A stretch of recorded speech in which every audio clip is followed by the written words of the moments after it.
dadka beeraleyda waxaan ku baraarujinayaa aad u fiican inay kala bartaan markay seed abuurayaan waliba seed ay ku seedka muhiimkaas ah babayga kale leento kale si ay direct aanay ugu rin bar seed barka caadiga inay balbaagis bacayar iibsadeen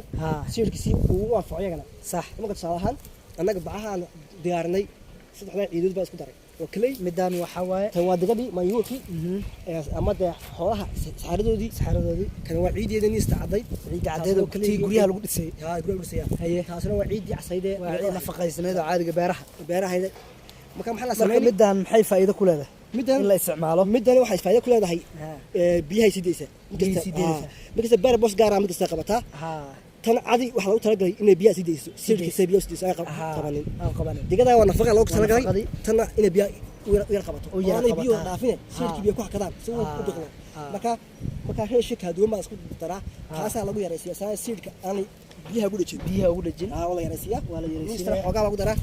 digada waa lagu badiyaa waa nafaqadii weeyaan nafaqa fiican hela marka inta marka isku daro isku dara kaliya waa isku shaandheynaya baciyo lagu shubaya bacda hadaa daloolin way daloolisa waa dhinacyada loo dalooliyaa biyaha ka baxaan hawada u hesho oxygen fiican la sirka ku badbaadaya 80% inay ku soo baxaan baa sax marka beeraleydu way taa ka faa'iideystaan aad muhiim ah dadka sirka bayga beeraya leenta beeraya lacag fiican geliyo lacagta gashta halkay ku beeri lahaayeen saddexdaba inay soo diyaariyaan وترى جود ويا